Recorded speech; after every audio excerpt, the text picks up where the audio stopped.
Alright, so good day class. So today we're going to discuss about um, stability and strength of soil bed, among other things. So first, the stability and the strength of the soil bed are defined with the following criteria. The first is the allowable bearing capacity, which is the maximum unit pressure a foundation is permitted to impose vertically or laterally on the soil mass.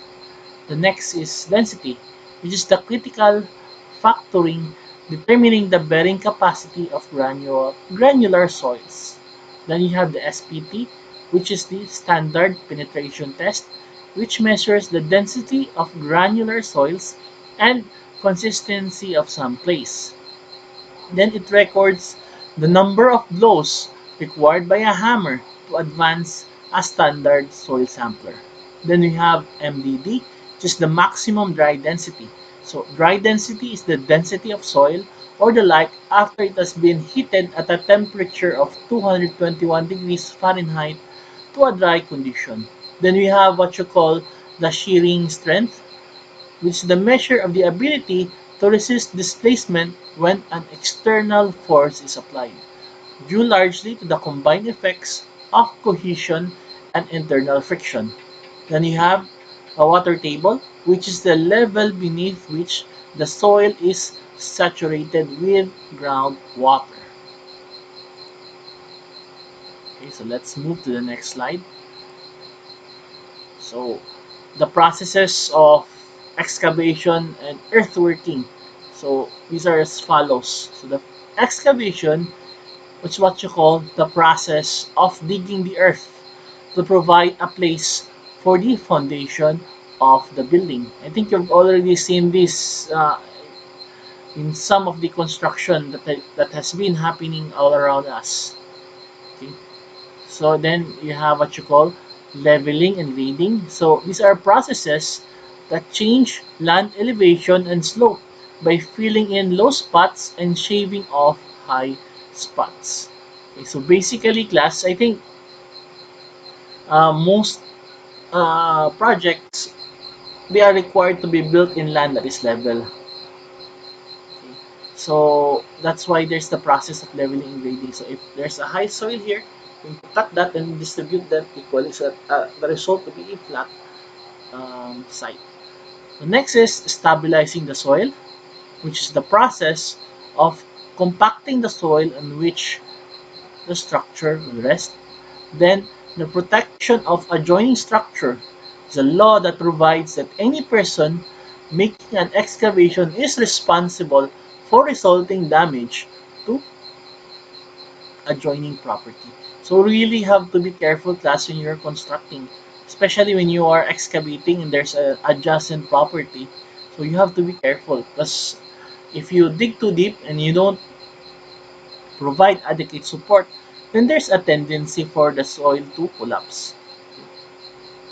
So can you just imagine if you are uh, making an excavation and right next to it there's a four-story building.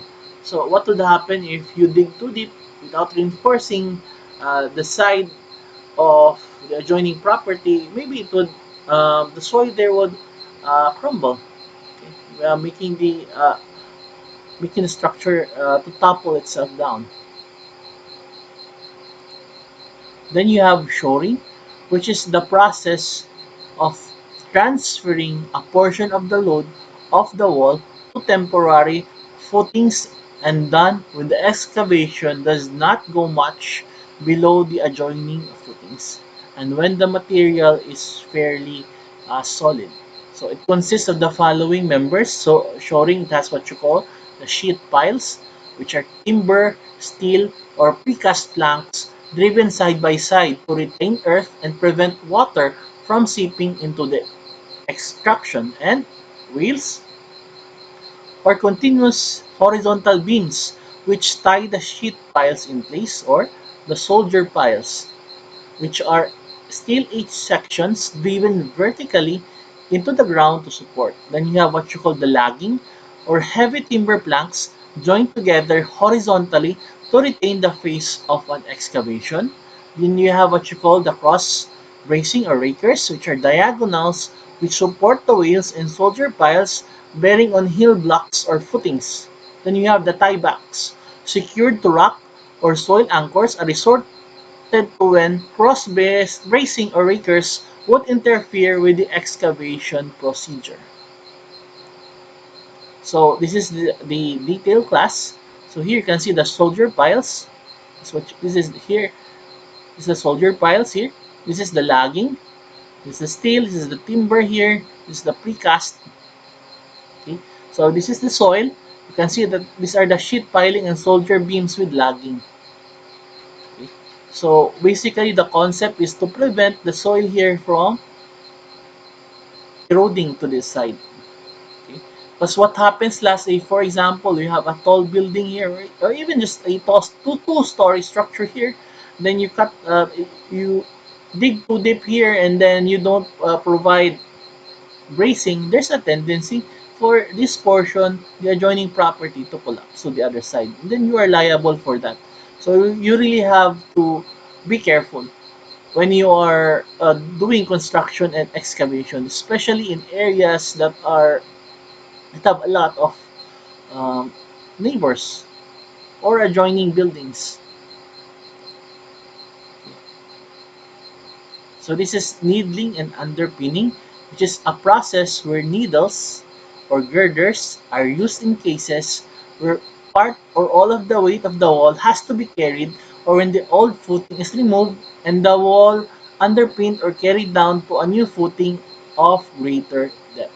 So a needle is a short beam passed through a wall as a temporary support when the foundation or part beneath is repaired, altered, or strengthened. So this is what you call a dead shore. This is an upright timber for supporting a dead load during the structural alteration of a building, especially one of two supports for a needle. So this is an important concept class that you must remember, especially if you will place a new foundation at a deeper level. Okay. So this is the old foundation here. This is the footing. So this is the new one. So you're going to insert the needle here. Okay. So then you're going to place some shoring the sides to prevent the soil from um, collapsing to the other sides. Okay. So this is the process of kneading. Then you have what you call dewatering.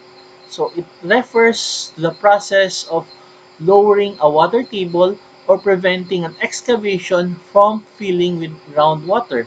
It is accomplished by driving perforated tubes called well points into the ground to collect water from the surrounding area so it can be pumped away.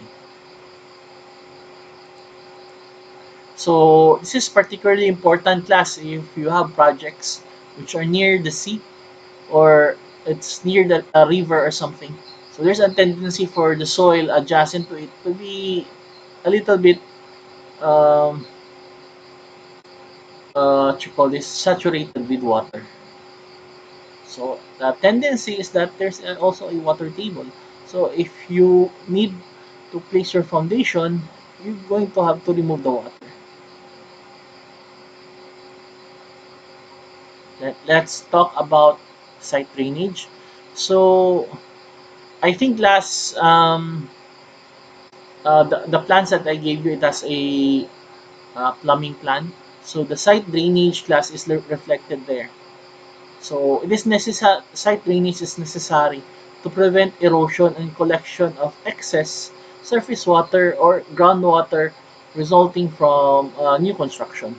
So surface water is what you call the rainfall, which runs over the surface of the ground. Then water carried by an aggregate except that held by absorption within the aggregate particles themselves. Then you have groundwater, which is water near the surface of the ground which passes through the subsoil.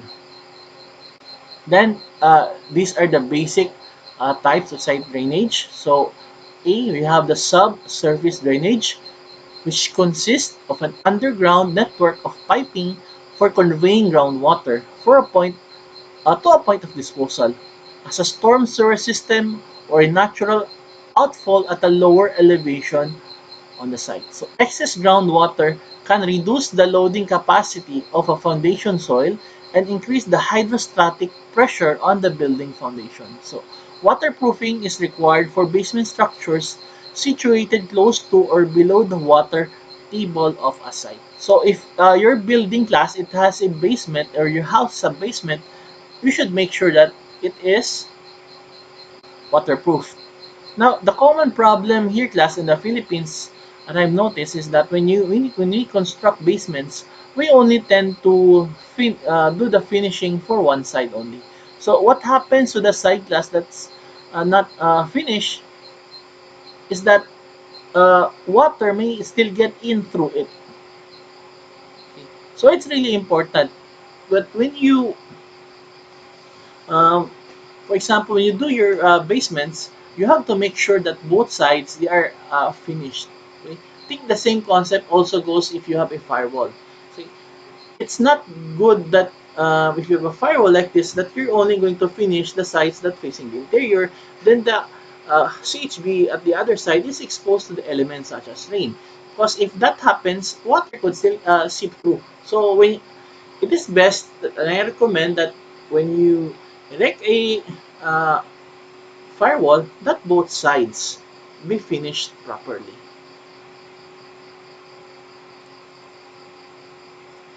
So these are the components of the sub-drainage systems, which consist of what you call the catch basins, which are receptacles for the runoff of surface water. So they have a basin or sump that retains heavy sediment before it can pass into an underground drain pipe. I think you can see that in the plans. It's labeled as CB. Okay, so it refers to the catch basins. And we have culverts, which are drains or tunnels passing under a road or walkway. Then you have a foundation drainage tile or pipe, which is a tile or piping for the collection of subsurface water, dispersion of septic tank effluent, and the like. Then you have what you call the drainage tile. It's a hollow tile, usually laid end to end as piping in soil in order to drain water saturated soil or use to permit fluid in the hollow tile pipe to disperse into the ground as in an absorption field.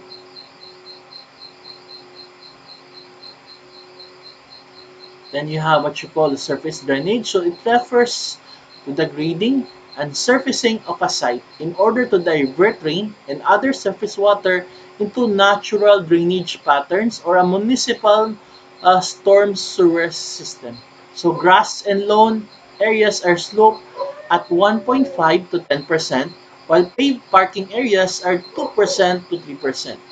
A holding pond may be necessary when the amount of surface runoff exceeds the capacity of the storm sewer system. So the components of the surface drainage systems are first the swales. So these are shallow depressions formed by the intersection of two ground slopes.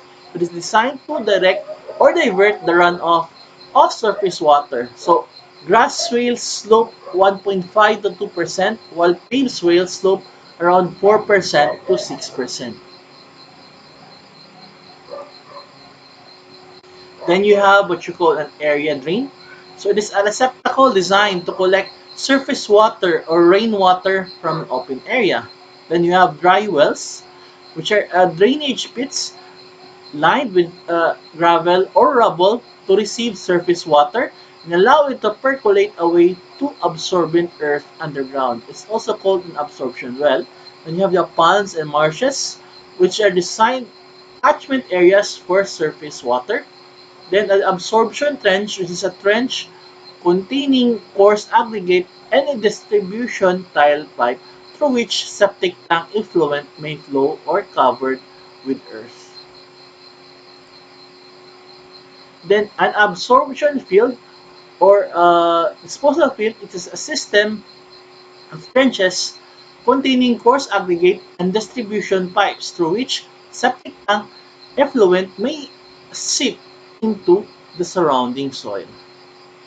Okay, so the next is class we're going to discuss about slope protection and retaining structure. But this will be the last slide that we're going to discuss for this meeting because it's only the third week. So the first is the need for stabilizing a sloping ground can be reduced by diverting the runoff at the top of the slope by creating a series of terraces to reduce the velocity of the runoff. So as you can see here, class, okay, so there is a series of uh, terraces. So if water flows here, then the velocity of the water flowing down wouldn't be that fast. Okay. Then two, the natural means of stabilization including soil binders, plant materials that inhibit or prevent erosion by providing a ground cover and forming a dense network of roots that bind the soil. So a good example of binder class is what you call vetiver grass. So it's a type of grass. Which has a root system which can reach up to 3 meters underground. So it's really good to use say a soil binder, especially if your project is has a sloping area. So you can specify those types of vegetation in your projects as well. Okay. So we'll end our lecture for today, class, at 1.11. Then please continue working on our laboratory activities, which is the drafting of the building plans for uh, for a one-story building. Okay. So if you have any further questions or clarifications, don't hesitate to contact me anytime. I'll surely respond if you're going to uh, ask questions. Okay. So stay safe, class, and see you next meeting.